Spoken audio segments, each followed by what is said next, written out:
Moment, please, if anyone doesn't have a seat. If you have not yet found a seat, please step up to the podium and someone will make arrangements for you.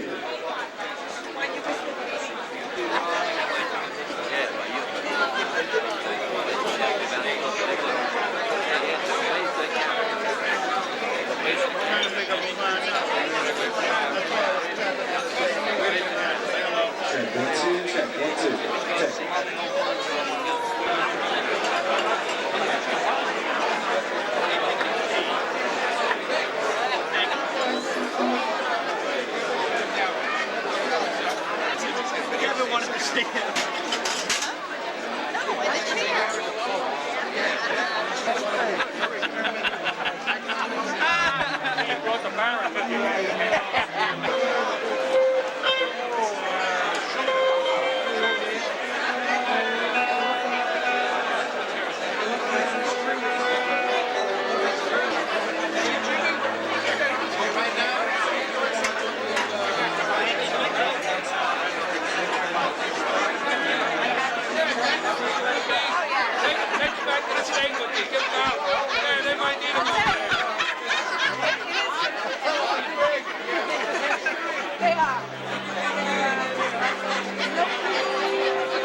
like 2OF, your lights are on.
I see you going to jail still.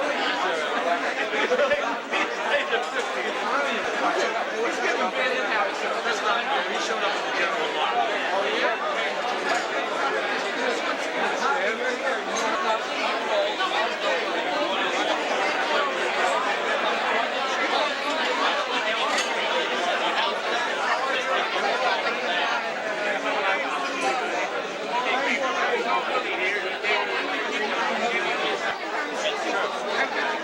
Really?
Get a picture of the former chief.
Potato seems to be spelt wrong.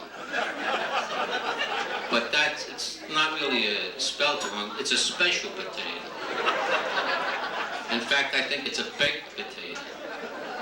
We didn't know how to spell baked and potato together, so we come with this. We have some poor proofreaders around here. And I'm looking at one of them right now, and he's behind a post.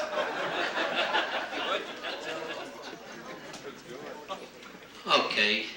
If you wish also on the back of the program, I know it's... George, shut up, your turn is coming.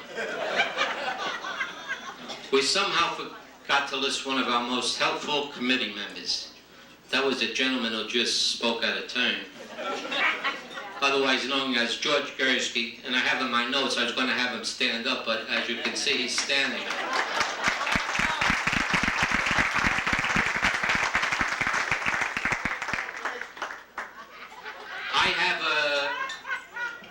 I'm probably going to get in a jam for this next thing.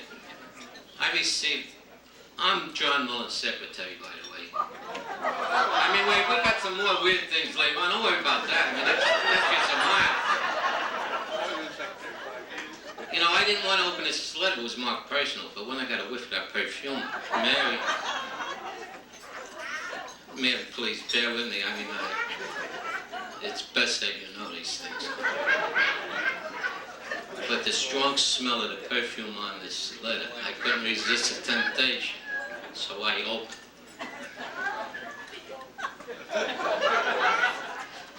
You know, before I go into this letter, every year I help.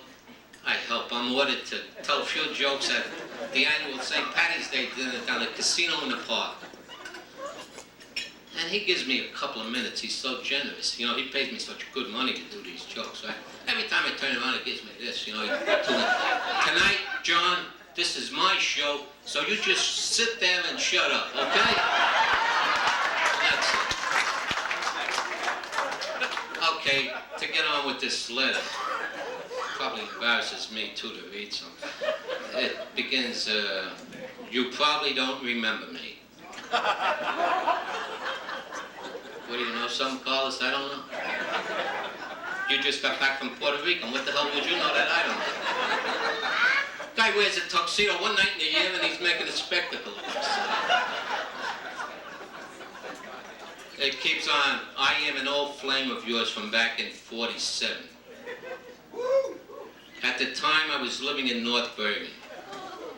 I won't give you my present whereabouts, as I know you'll always remember our torrid romance, which came to an abrupt end during that terrible giant snowstorm in '47, when you called to inform me that due to the storm, you would be confined to the fire station for a few days and would not be able to see me. However, I did not believe you, and here we are. I heard you married a lovely girl, but please remind her she owes it all to me. Signed, guess who?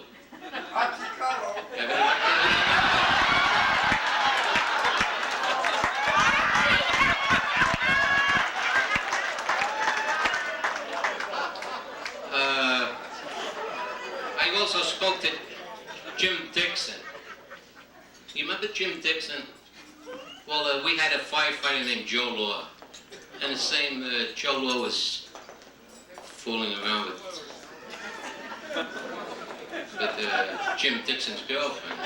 The guy came around to do a job on Joe Law and you intervened. Right? And that's it. But you know, I'm going a little ahead of myself with this. I write notes and I still mess things up. I meant to call, with all due apology, Father Pagnata for the invocation. Chief, I told you this is my okay? So at this time, I would like to call upon Father Pagnata for the invocation.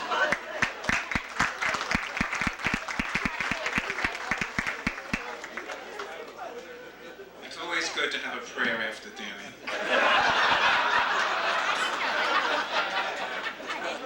Let us pray. In the name of the Father, and of the Son, and the Holy Spirit.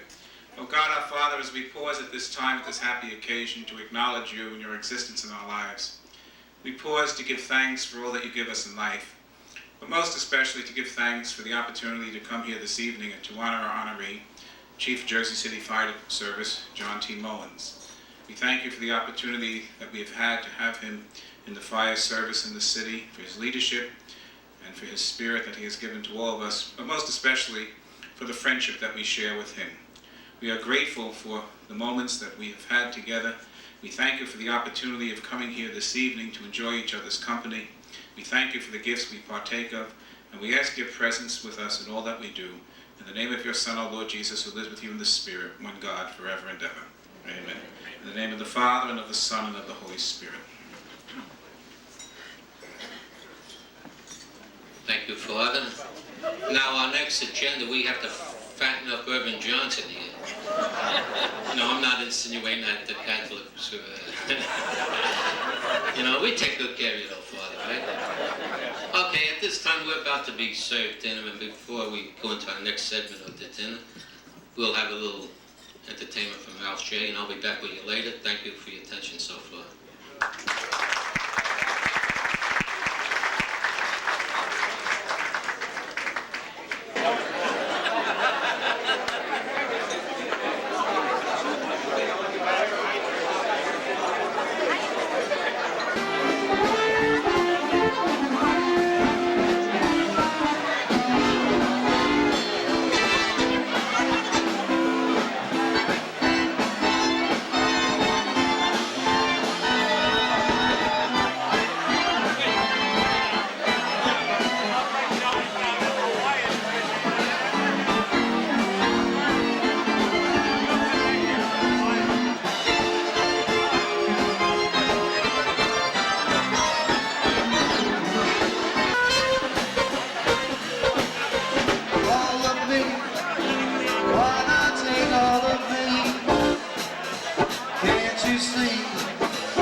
Take all of me.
because he gives me praise every time he leaves. I see him going like this, you know. In fact, one day we're at a two-alarm fire, and I'm hanging out a two-story window screaming for help. And Reverend Johnson is standing on one side of Mullins, and Pagnata's on the other side. And Pagnata's going like this up towards me. And John says to Father, you think that'll help him? And Reverend Johnson says, not unless the son of a bitch could fly. Okay, with that, as I said, I have to take this, you know, I'm an articulate speaker, so I hope I don't embarrass Senator Cowan here, because when he gets up here, he's going to be all tongue-tied, I know. All right, so at this time, let me see. John, may the best of the past be the worst of the future. Well, That's it.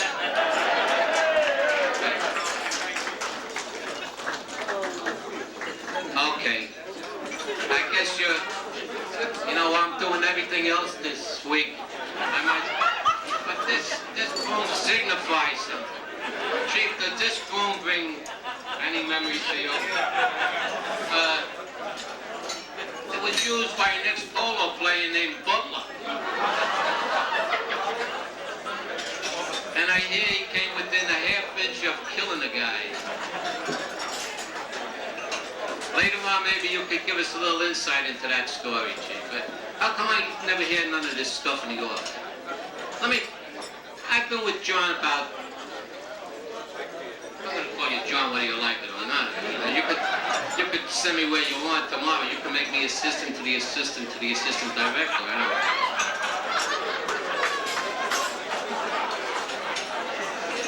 Anyhow, I remember when I first started working down headquarters, the first morning, I'm a little apprehensive, of course. I think that's the right way. And I'm sitting by my desk, and in comes walking this big hulk of a guy, John Mullins, and he goes, hey there, and he walks by my desk. I says, good morning, Chief. And he keeps walking, he goes into his office. He comes walking out of the office, walks by my desk again, hey there. And I think he's saying good morning. Good morning, Chief. And he goes walking out again. Now the third time he comes walking in, hey there. I said, what the hell is that? Now I'm getting a little annoyed. I said, good morning, Chief. He says, damn it, 3 times you say good morning to me. Now, here's the punchline to that. I found out after a couple of weeks. You know, some people whistle when they're idle in their time, or they hum, or they... He runs through the halls, hey there. And it took me 2 weeks to catch on. He has no melody, that he's saying the first 2 words of this song, hey there, you with the stars in your eyes. So, I'm not that stupid, Chief. So anyway, Ralph J. Ralph, I don't know if you can hear me, but later on, I'm going to get the words for that goddamn song, and I'm going to print them in big letters, and please, Chief, I'll go for 25 cents for a song sheet. Will you learn the goddamn thing? You know, we went out shopping for gifts for the Chief. We got a couple of little things. So I suggested, no, I think it was Chief Racanello suggested, he likes to travel, you know. He suggested some vacation tickets, right? So everybody agreed, and Chief Gallagher says, geez, maybe Archie would get pissed off. The tickets were meant for John and his wife. You know, that's it. When I first started working with John, after about 2 weeks, he said, hey there. I didn't answer him. He said, yo, I'm talking to you. I said, oh, I thought you were saying good morning. So anyway, he says, look, I'm going to Germany next week, and I want you to confirm these reservations for me. I said, sure. So I did what he told me. A couple of weeks later, a month later, I meet Mrs. Mullins, and I didn't know her too well, so I didn't call what I usually call her. And I said, Mrs. Mullins, I said, how was your trip overseas? She says, what trip? I says, didn't you go away? She says, oh no, John went with Arch. I said, who the hell's Arch? I I said, he didn't tell me he was going on a business trip. Well, Archie, stand up. It's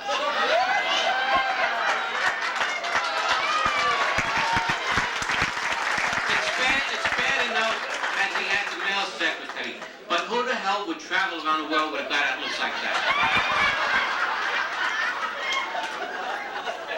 I mean, Mary, you must miss John, but I'm Archie. Do you miss Archie?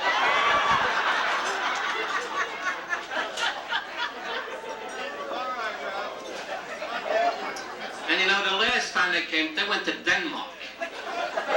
Now I'm getting nervous. Not nervous for them, for myself.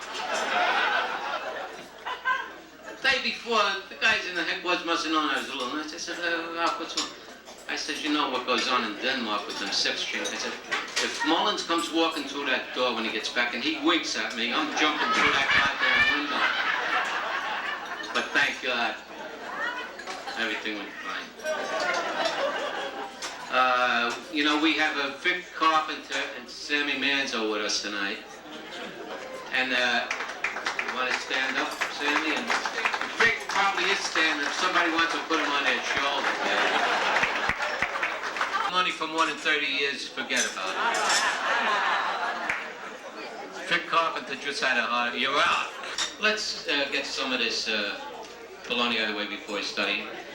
At this time, I like to call upon one of our dearest friends, and believe me, I'm not being funny now.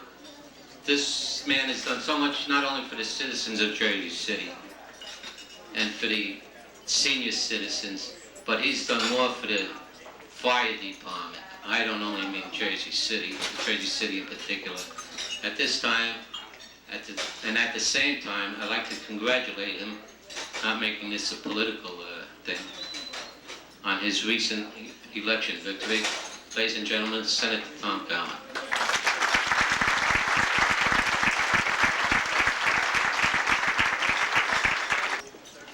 Thank you very much, Ralph. And I guess at this point in time, everyone here tonight is glad that John didn't take another vacation and Ralph wasn't named the acting director.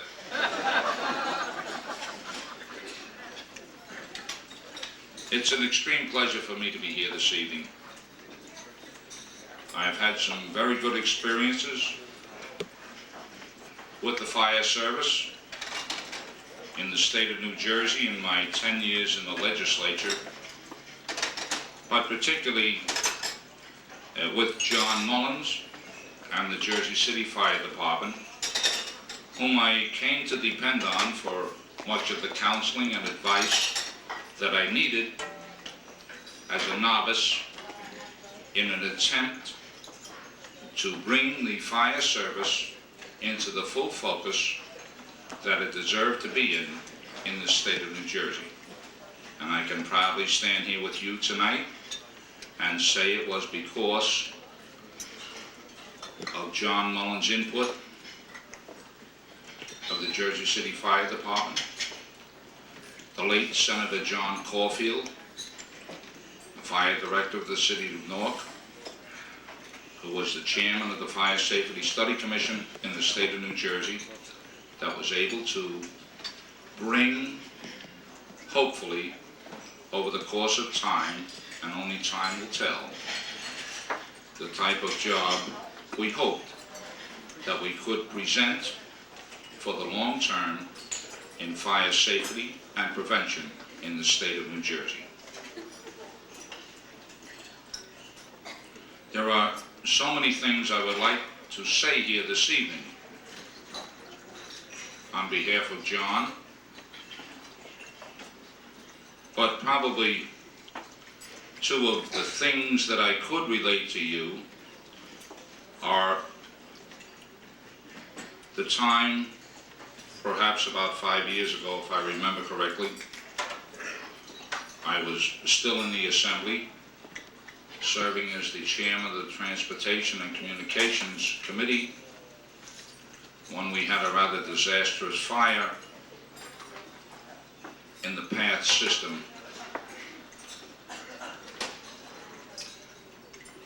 At that time,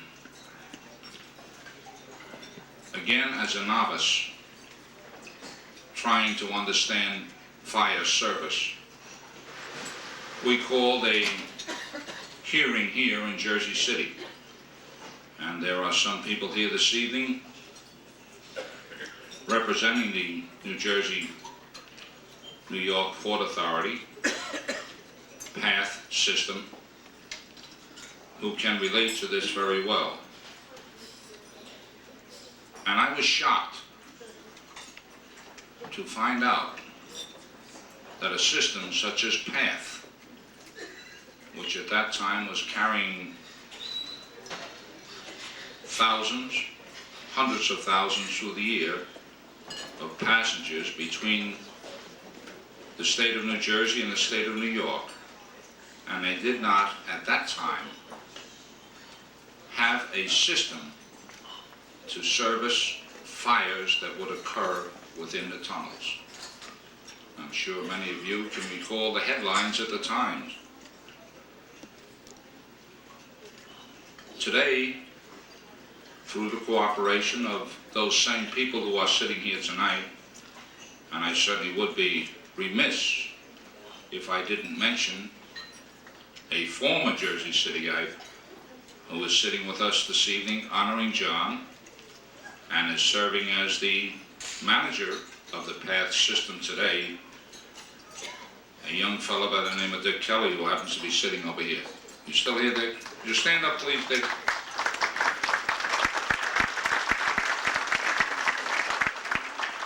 And it was through the cooperation of people such as John Mullins, Dick Kelly, that we were able to achieve in a quiet fashion fire safety in the PATH system as it functions today. And I thank both of those gentlemen here this evening.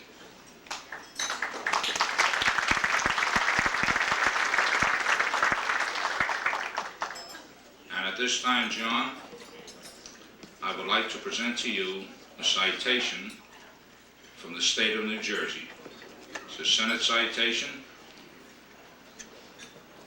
Commendations and praise are extended to John T. Mullins, Chief of the Jersey City Fire Department, by the citizenry of the 32nd New Jersey Legislative District through their elected representative for 4 decades of distinguished service, during which he has provided a model of commitment and dedication that will serve to inspire and encourage all future firefighters.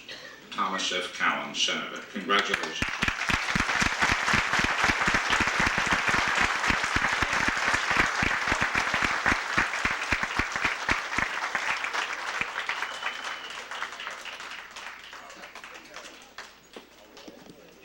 Damn it, he's getting better. Thank you, Senator. As usual, a fine speech. At this time, we'll continue with our meal and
to have met Chief Mullins. The senator mentioned the very serious fire that we had at Exchange Place several years ago. I got to know John very well through the Jersey Journal articles where he would say something and I would deny it, and we'd go back and forth for weeks. Actually, though, when we got together, we struck it off very well, and we've been benefiting from John's input excuse me, ever since that time. John was a charter member of a group that we put together to help us effect many improvements in the railroad. Actually, when you run a rail rapid transit service in a tunnel area, the two very critical issues that you have to deal with from a safety standpoint are smoke and fire. And we had some problems, and we've come a long way. And we have a ways to go, and we have everything in place to deliver a total system that will see us up with the newest systems in the country in a very short period of time. The reason where we're at is through the efforts of John and the people like Carol Polakowski and others who have worked very closely with us on a fire liaison group that John was a charter member of, and he has been serving on for the past several years. John has a national reputation too, not only locally here in Jersey City and in all of Hudson County, but also on a national level. We were so impressed with John and the liaison group that we had to appear down in Washington before the FRA and the National Transportation Safety Board, as well as the American Public Transit Association. And some of our people, George Cancro, Joe Wacholowski, and John went down there. And John established himself nationally as a fire expert in rail rapid transit, and the three of them were able to teach people around the country a great deal of what we've been able to accomplish here. So I have come to respect and admire John as a man and as the ultimate professional in fire service. So on behalf of the 1,300 people who are employed by PATH, John, and the better than 210,000 people who ride that system every day, all of whom benefit from the input that you've given us over these past several years, and will continue to benefit from that for years to come, I'd like to present a token of our appreciation for your assistance.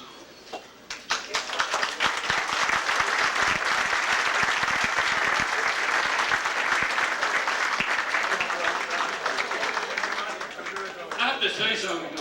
I feel so at home here. I've met so many old friends. I have to share this with you. Danny Turco, you know Danny, right? Danny shared with me a couple of minutes ago. I haven't seen him in a couple of years, and before that for several years. He used to babysit for me. Yeah, I never knew that before. He just shared that.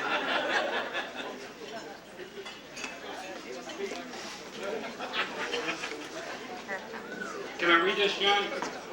Thank you.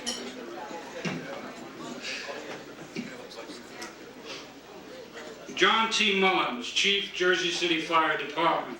In appreciation for his professional contribution to the PATH System Safety Program, in recognition of his active participation as a charter member of the PATH Emergency Services Liaison Committee, presented on the occasion of his 40th anniversary, November 6, 1987. John, thank you for everything, and congratulations.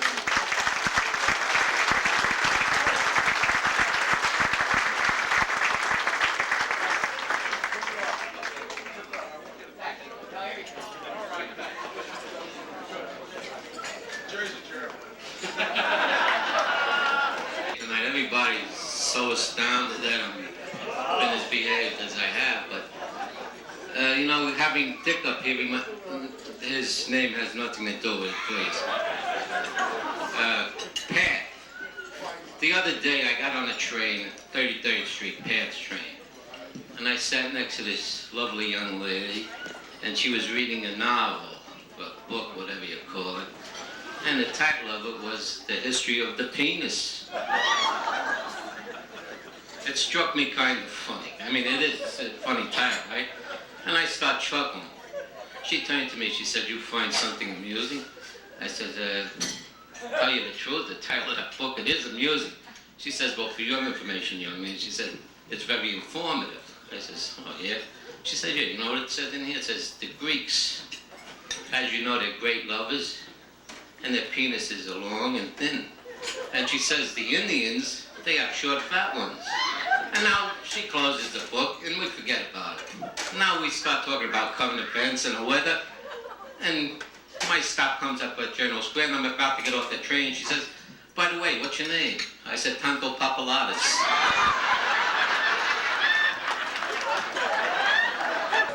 But in Jersey City, of course, is another port authority facility. It's called the Holland Tunnel. John Mullins and I have gone back a number of years. We don't have any dramatic experiences to talk about, like fires and so forth and so on. But that doesn't mean we haven't worked together.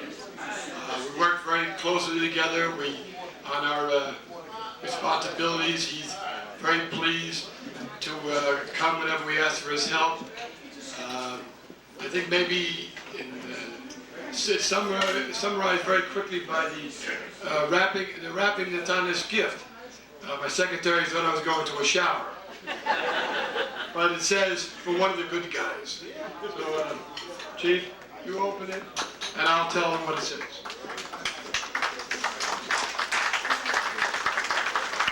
I forgot to tell you, I have to bring the paper back.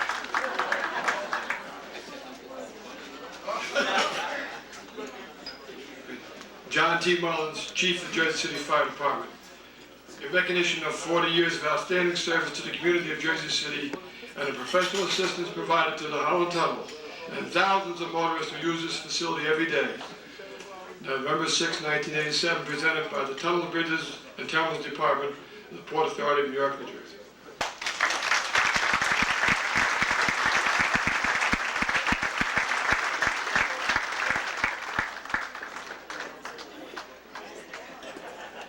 Now you're getting a little nervous, right? At this time, Chief, I think you might appreciate this gift very much. From John Russo, a bartender. He asked me to present you with United States Marine Corps pin on the anniversary of the Marine Corps.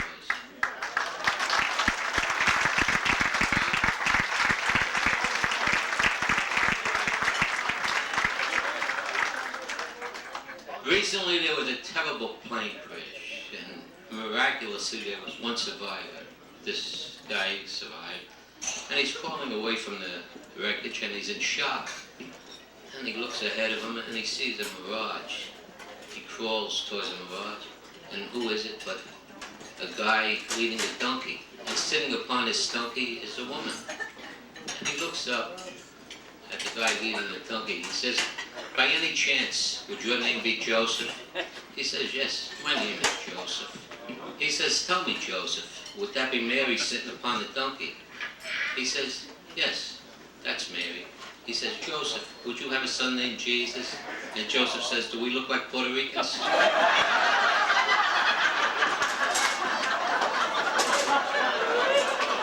Okay, at this time, you know, I was at the bar before, and I always get this. I'm standing next to an Irishman, right? And I always get embroiled in this controversy. Who discovered America, right? But this guy didn't know. I went to the library the other day, and I spent 4 hours in the library. How do you think I became such an intellectual? Anyway, I studied up on this, and here's what I came up with. It was neither the Italians nor the Irish who landed here first.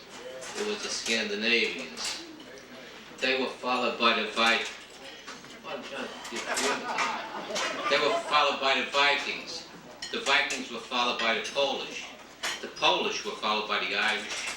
The Irish were followed by the Italians. The Italians were followed by the FBI. Now we know there's no such thing as a mafia. You know what mafia stands for? Mothers and fathers of insane adolescents. The head crime boss of the biggest crime family in New York was presented with his first grandson. Unfortunately, I know all these women are going to be going. He was presented with his first grandson. Unfortunately, the kid was born without ears. And the godfather was very depressed, and there was a sore spot with him, so the word got around the underworld. Whatever you do, when you go to the christening with the boost, that's the envelope with the money in it. Don't mention the kid's ears. So the day of the christening, everything's going beautiful. They walk up, and what a beautiful baby, Godfather. He looks just like the mother, he looks like the father, you know, all that stuff. Now, who comes walking in the hall but Guido, his top lieutenant? And Guido is a little dense. So they put Guido on the side. They said, "Guido, whatever you do, don't mention the kid." Guido said, "Look, they told me 30, 40 times, don't mention the kids. Leave me alone, I know what I'm doing." So Guido walks up to the Godfather, gives him the boost, and they walk up to the cradle, and they're looking at the baby. And Guido says, "Godfather, what a beautiful child. Look at that black curly hair. That cute nose," he said, "Godfather, and that strong chin." He says, "Godfather, what beautiful eyes." He says, I hope the kid has 20/20 eyesight. He'll never wear glasses. Okay, at this time, I'd like to call upon our honorary chairman of this affair, Director Edward Lapowski.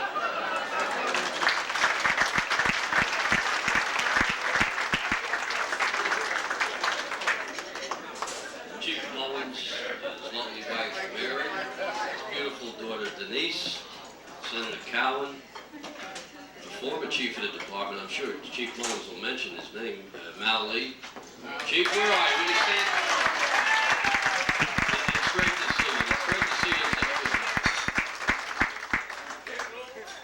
I'm going to tell you that these few of these thoughts that I have are going to dispel a lot of myths about our chief.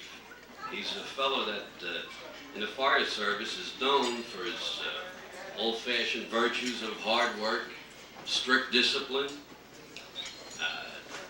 He does treat everyone in a very fair and equitable manner. But there's a facet of his personality that I've seen since I'm down there. I'm down there 2.5 years now. And it's something I think a lot of people may not realize. You'll see some firefighters come down there with some problems that may concern themselves, or maybe someone in their family. And they'll go in and see this man, and I've seen this myself on many occasions. They'll be treated with complete understanding, with compassion, with a real sense of what it is when a person comes in with a problem, that you have an understanding man like this. And that's what he is. And it's something I just don't think people realize. And I do, and it's what's made a very big impression with me. And I just want to say that if there's anything that I can do for the chief, I'll certainly do it. We've become fast friends. We have an excellent working relationship. And I want to wish him the very best on his night. 40 years of dedicated, honest service to the people of this city. And I think it's just great. And the happiest evening for the chief, for his lovely wife, and his beautiful daughter. And thank you.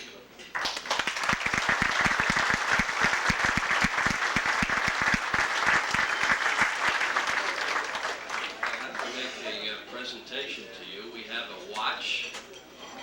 We have a beautiful color television set. It's from all of the guys on the team. And I know you're going to enjoy it. This is a watch. Wear it in good health.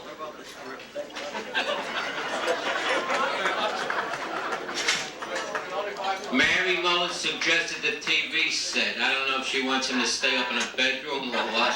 She said he needs a TV set for the bedroom. She said, Chief, if I told you once, I told you twice. Be quiet. Oh boy. It's bad enough I ain't getting paid for this. I'm getting fired. Archie and the chief were supposedly taking a trip to Italy. So Archie, remember the column he read where one day the Pope was saying Mass in the great St. Patrick's Cathedral, and when it came time for the Pope to say his sermon, he walked up into the pulpit, and during the middle of his sermon, the Pope stopped short, and his eyes went over toward the middle of the aisle, the middle aisle, and a big hush come over the great cathedral. And everyone's eyes turned towards the center aisle, and who's walking down the center aisle but this old raggedy bum, a real derelict. The Pope comes down from the pulpit, walks towards the bum, embraces him, kisses him on each cheek, and walks away, and the bum turns around and walks out the cathedral. So Archie remembers this story, and he says, hey, me and John are going to Italy. He says, I know what I'm going to do. He says, I'm going to get myself some clothes that look just like that bum. I ain't going to shave for 2 or 3 weeks. I ain't going to take a bath. That ain't too hard for us Italians to do, you know? He says, and when the Pope is saying his Mass, I'm going to pull the same stunt. He says, who knows, maybe the Pope will come and embrace me and kiss me on the cheeks. So sure enough, comes the day the Pope saying the Mass, and he goes up to the pulpit, Archie goes into his act and he's walking down the middle of the aisle, and the Pope, sure enough, stops short his sermon. A big hush comes over the cathedral, and Archie starts shaking, you know, and it's breaking out into goosebumps. He says, "My God," he says, "it's working." He says, "I can't believe it. The Pope, he's coming towards me. He got his arms extended."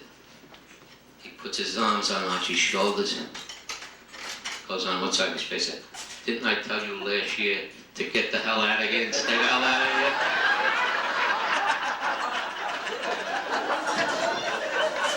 Okay, at this time we have Battalion Chief Al Sala. I don't know who he's presenting the award on behalf of whoever, but Al, would you I don't come know up? who, but he's gonna give it anyway. If this don't look like a Jew lawyer, you tell me I'm wrong.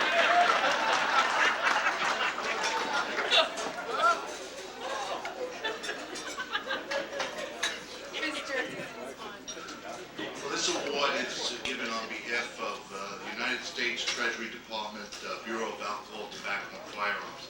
Unfortunately, they're out chasing Rastafarian gun runners tonight, and they couldn't be here. And they didn't tell me how to open the package.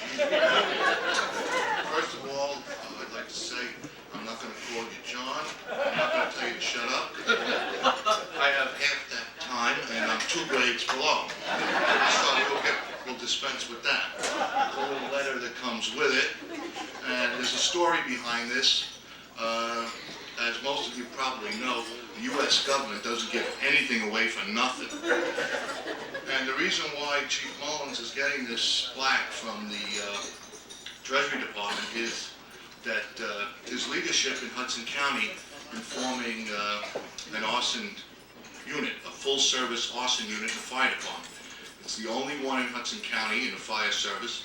It's the guidepost the prosecutor's using to form his arson task force, and we have worked very closely with these people in getting arson convictions.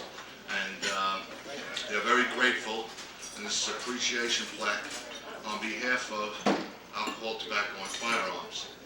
And it reads, "In recognition of your 40 years of service and leadership, and in gratitude for your cooperation in matters of mutual interest. Signed, Special Agent in Charge, New York Office, Robert J. Creighton."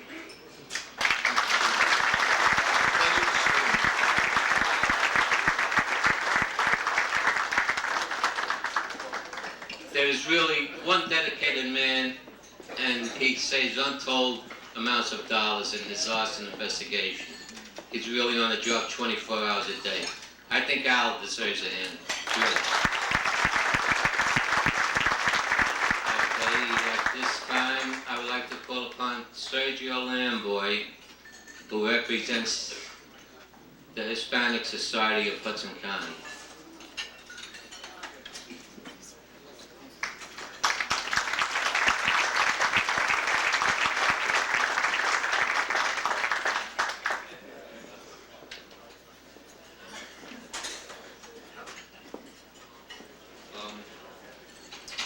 It's a distinct pleasure for me to commemorate Chief Mullins on his 40th anniversary in the fire department. Around 1978, I remember Chief Mullins asking me at one particular time or situation to come out of the firehouse and work in the community to give out applications for Hispanic firefighters, to try to get Hispanic firefighters on the job. I thought at that particular moment he was a bit ahead of his time. We were going through a few problems on the department, and he felt that there was a need for that at that particular moment. We were having a rash of fires downtown Jersey City, and there really wasn't that many firefighters on the job that could speak the language and kind of communicate to the people as to what was happening downtown. And because of, again, in a very silent and not too really open way, he went about doing this, and a lot of people didn't recognize that, but some of the guys today can attest to the fact that he's done a very good job. We have approximately, I think, about 45 Hispanic firefighters on the job now. And I think that's a sign of his dedication to the community, not only to the Hispanic community, but the community in general. And on this particular occasion, I would like to take, I'd like to have the pleasure to present you with a plaque that all the guys on the Hispanic Firefighter Society contributed to. And what it says for community service on November 6th, from the Hispanic Firefighter Society of Hudson County, we present this plaque to John T. Mullins.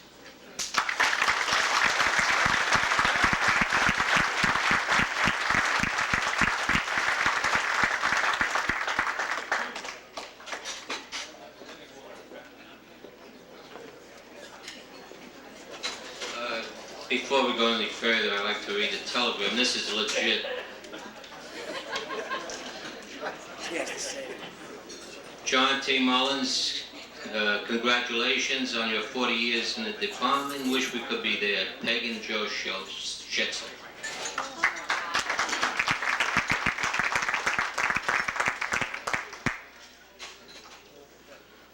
Okay,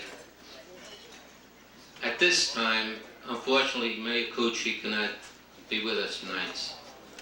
Really, I spoke to him personally, and he made every attempt.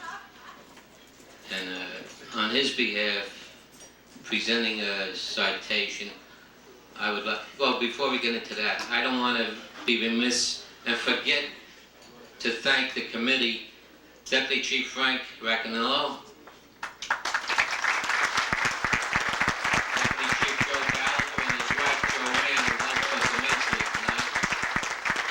And last but not least, Mr. Archie Carlo, who painted these beautiful signs.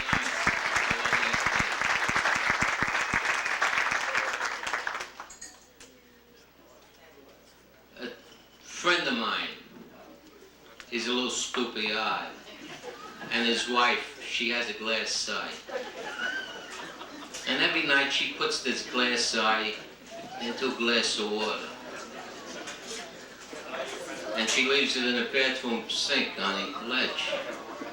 So this one morning he gets up and he's brushing his teeth and he's really out of it. So after finishing brushing his teeth, he grabs a glass of water without, and he drinks it down and he swallows the glass eye.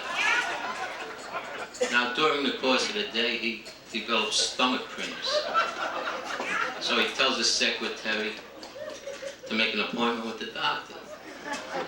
So he goes to the doctor and he says to the doctor, I don't feel too good, my stomach's not feeling too good. So the doctor says, okay, go behind the screen and I'll be right with you. So he goes behind the screen and the doctor follows him. He says, okay, drop your pants, bend over, and spread your cheeks, which the guy does. So the doctor takes out his little pen light and he shines it up there. And he sees the eye staring back at him. And he says to the guy, you can trust me, I'm your doctor. At this time, I'd like to call upon Chief Gallagher to present a citation from Mayor Cucci.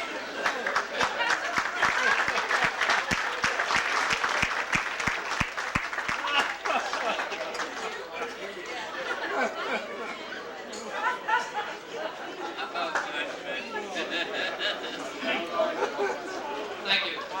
You talk about a tough act to follow. That's really tough.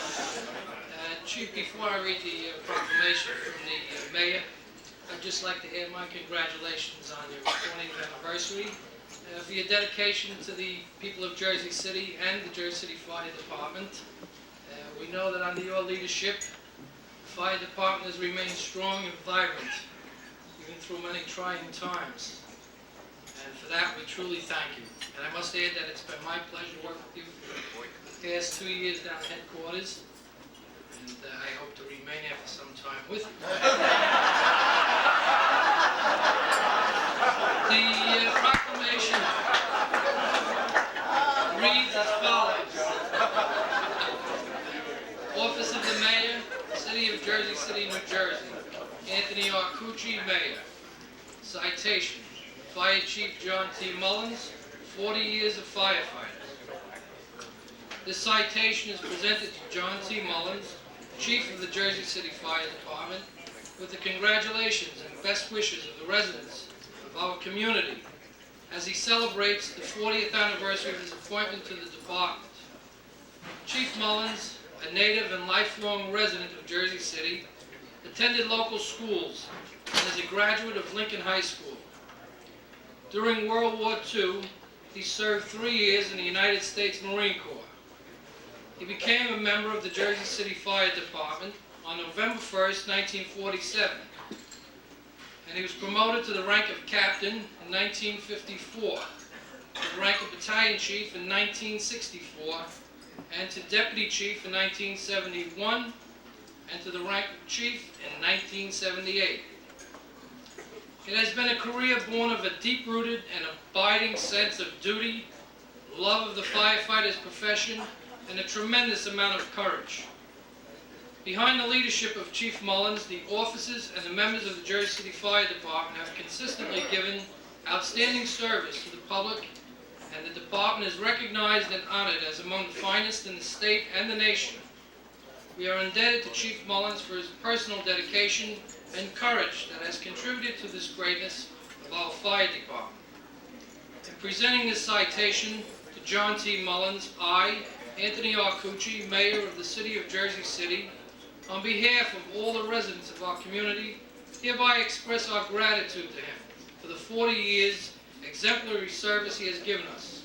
We wish Chief Mullins continued success and good health and happiness, together with his wife Mary and their daughter Denise. God bless the Mullins family on this happy and memorable anniversary. And it's signed Anthony Arcucci, Mayor, November 6th, 1987.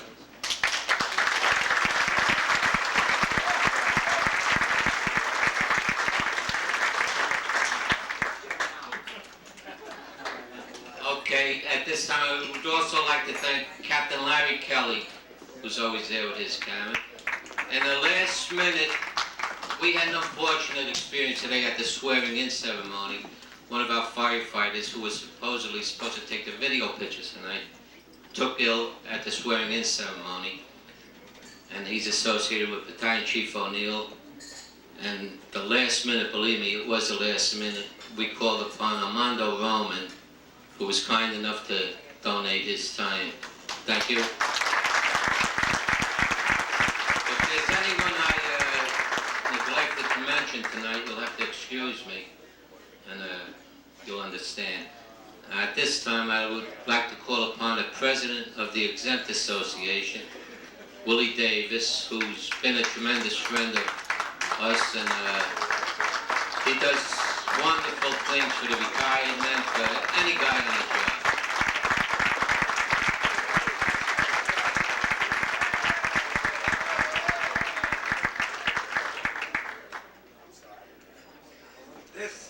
This is very, very unfair that I have to follow such a distinguished group of gentlemen ahead of me.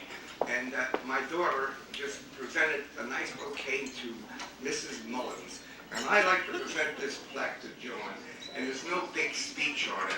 But I would like to, before I do this, I'd like to jump into Ralph's category. You know, a lot of people remember George Gursky had a dog. And the dog was like 14 years old. And George took him to the doctor. And the doctor said, "George, please, put this dog away." And the doctor, and George was saying, "No, but I love this dog." He said, "Put him away, George, the dog is suffering so badly." So finally, the doctor did talk George into putting the dog away. So after he put the dog away, he said to the doctor, "Can I take the dog home?" He said, "Certainly." So he put him in a blanket and he took the dog home. And then he's sitting there and he's saying, "God," he says, "this was my lovely friend." He said, "I'm going to go to Father Pignano." So he went to Father Pignano and he says, "Father," he says, "Right, dog." He says, "Why don't you go to Reverend Johnson down the street?" He said, "To see what he can do." And then he said, "Okay, I'll go talk to Reverend Johnson." And as he walked away, he came back and he said, "Father," he says, what should I give Reverend Johnson? 500 for the service or $1,000? He says, "I didn't know the dog was a Catholic." But, gentlemen, we all know that John has been I believe our greatest friend, not to malice or Malawi or anybody else, but he has been the greatest friend of the Jersey City Firemen's Exempt Association. So I would like to present it, and it's tough to follow one of my former schoolmates over here, Thomas Cowan, who I think is such a doll. In fact, I'm so glad out in Harrison that I endorsed him. But I'd like to present this to John, and there's nothing on the plaque, except we're going to put this horn on it. John was in love with this horn. So we, the executive office of the Exempt Association, presented this little plaque, and we couldn't get it, inscribed, so we gave him the plaque and he put the horn on the damn top of it. But gentlemen, this is to my good friend, John Mullins, and this is his personal horn from now till he dies.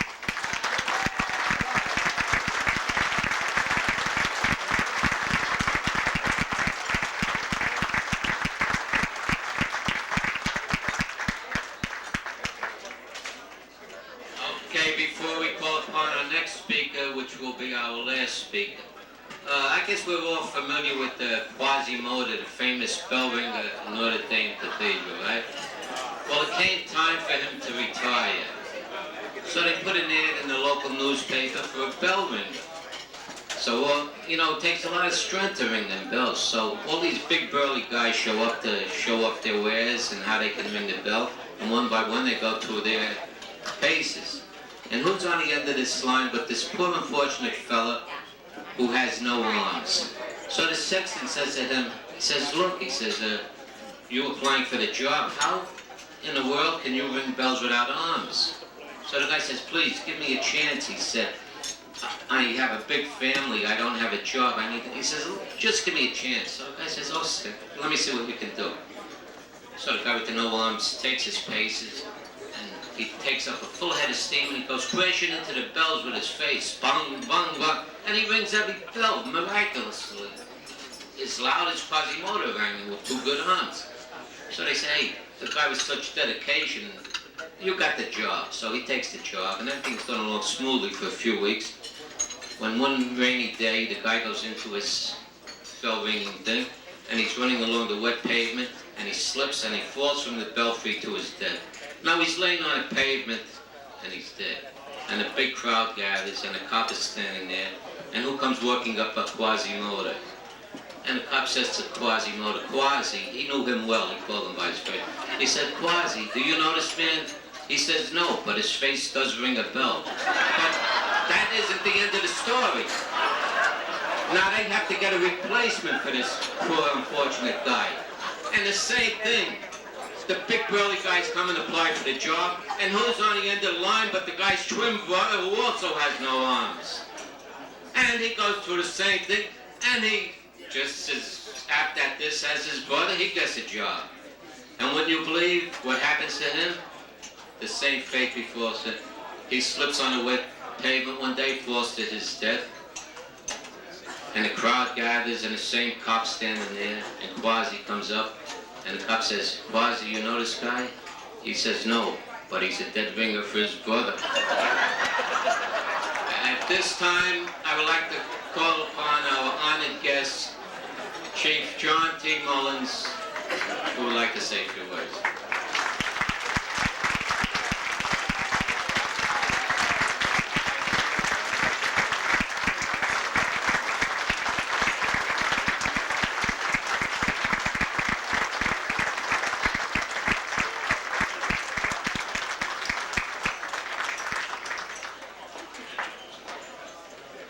Senator Cowan, Director Lepowski, and all of my friends. I see my brothers at the bar. We'll go ahead and see if I got another brother over there. No. It really gives me a great pleasure, being here. It's something that I really shouldn't have to say. When Ralphie first got involved in this thing, it was several months ago, and I said, Ralphie, really, it's a frustrating thing. My motto has always been in the fire service that I'm not in the popularity contest. you know, I do what I have to do. Like General MacArthur, I try to be a good soldier. And I often tell my officers, you know, if you're going to try to lead men and do what's popular, you're going to be a poor leader. So there are people, you know, who don't think the best of me, but that comes with the job. So I said, Ralph, you know, I'm going to have trouble filling a telephone booth, you know. And I've had several parties during my career. I said, Ralphie, you know, Adolf Hitler never had a party. But he insisted on going ahead. I think he wanted to do it just so he could tell his jokes. So he told him, he did them just the way we rehearsed them. And so I'm coming to the end. I'm not retiring. Ralphie got all excited. Look, a true story. I didn't know this thing was going to take place, and a guy writes for one of these throwaway newspapers, and Ralph came into the office one day. He says, Chief, look, don't get mad at me. Tom Lally here.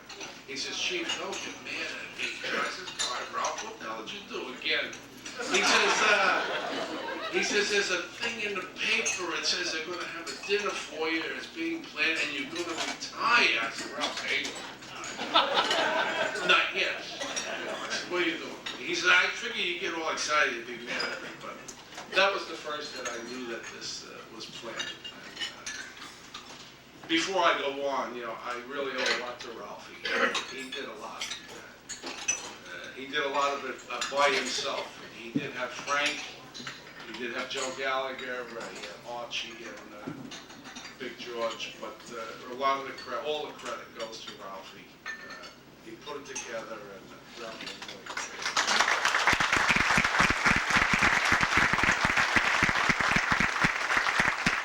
As I come to the end of my firefighting career, it's a thing that I really enjoyed.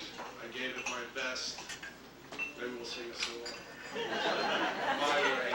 But the thing is, you know, well, let's get this one thought out of my head. But I've been here for 40 years. The first 2 years I was footloose and fancy free. Me and George Hoey used to go gallivanting. George is here somewhere. And, that was the early years. And then I got married. And I just like to say that, you know, my wife put up with a lot.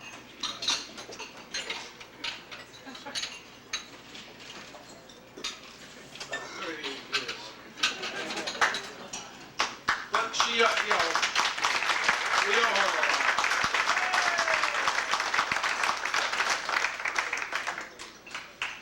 One thing she told me when I became chief, she says, you ain't no chief around here. Don't let the firemen in. They all think I'm the toughest guy that, you know, was around. She straightened me right out on that. But I owe a lot to Mary. She put up with a lot. And, you know, we had some good days and bad days. We had a lot of good days. And my daughter Denise, they all have to put up with me. And it's been a long time. And they've been good years. You know, you try to get some thoughts together for an occasion like this. I'm going to have to cut pretty soon. We'll be here till tomorrow. But I was like Senator Biden there. What can you do for your country? And I went to a Kennedy thing, and I thought of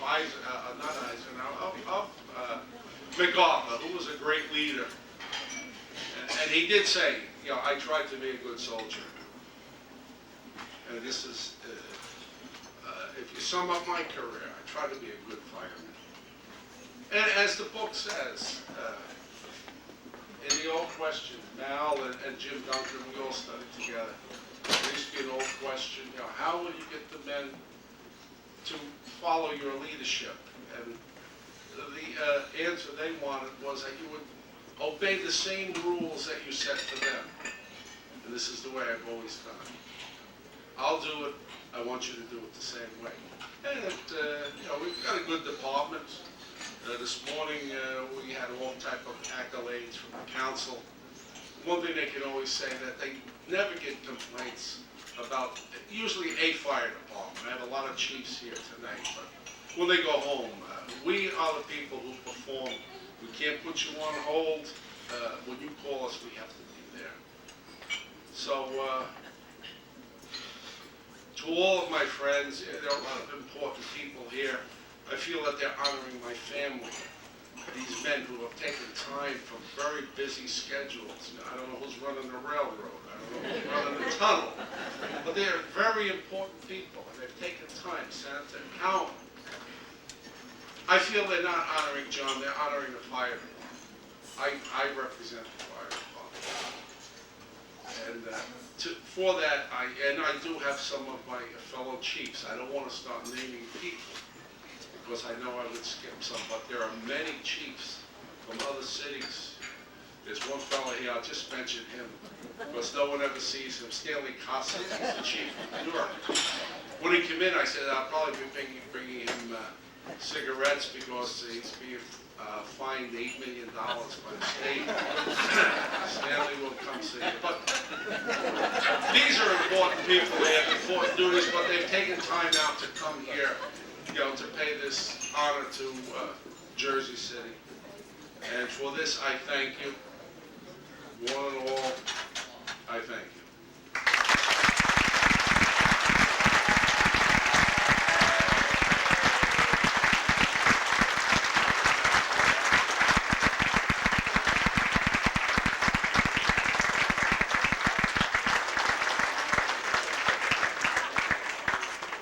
You have to know the man that came from the heart. At this time, I would like to call upon Reverend Johnson to close our program, and then we'll have some dancing. Excuse me, Willie Davis.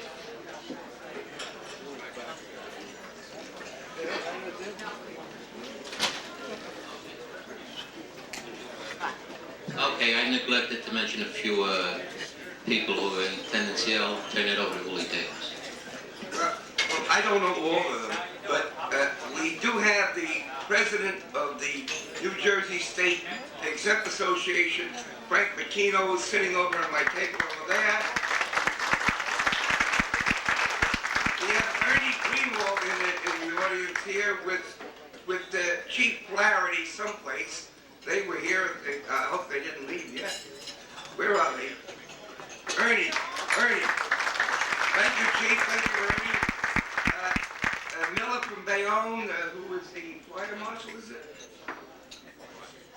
Fire Safety Bureau. And this is the people that I operate with. And I didn't want to, shy them. They came here to honor this wonderful man, and I just wanted their names to be mentioned. Thank you very, very much. Sorry about that, Will, but it's been a long evening. At this time, I would like to call upon Pastor Johnson to close our activities tonight. And I want to thank you on behalf of myself for being such a wonderful audience, and thanking you for all your cooperation. Good night.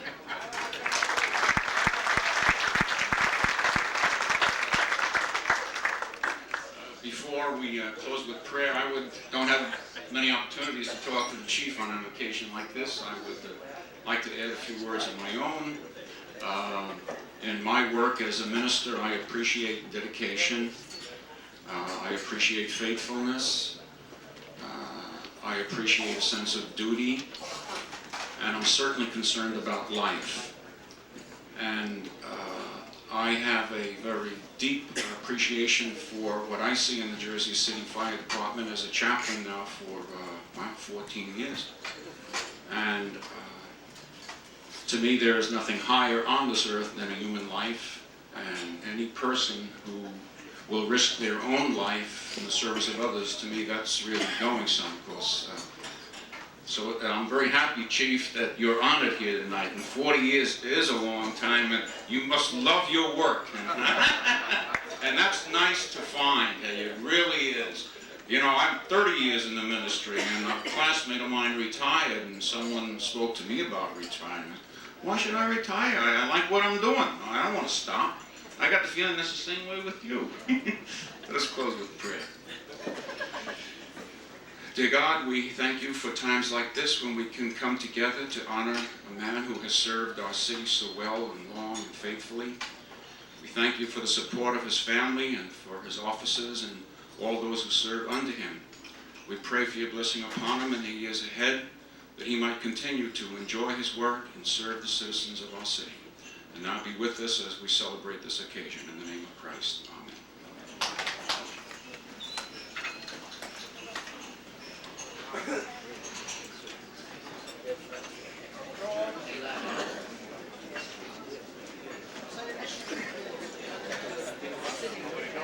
Ralphie, a while ago, mentioned to me he was really annoyed that the band has been so silent, and he says, I'm paying for a lot of silence tonight.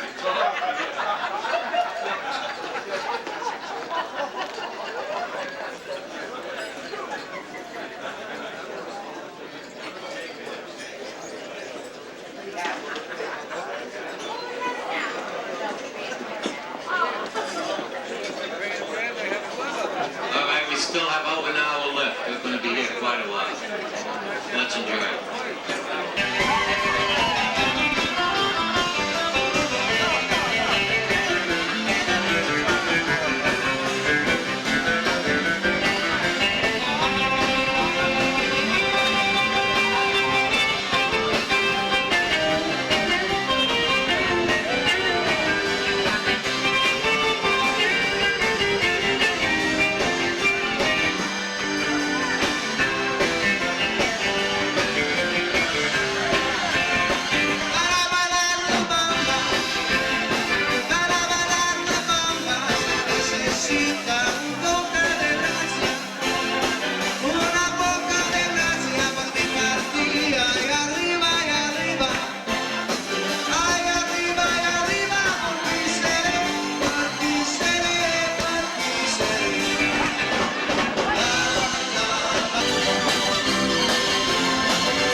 Thank you.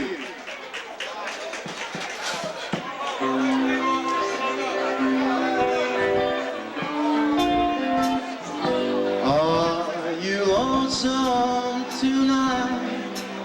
Do you miss me tonight? Are you sorry we drifted apart?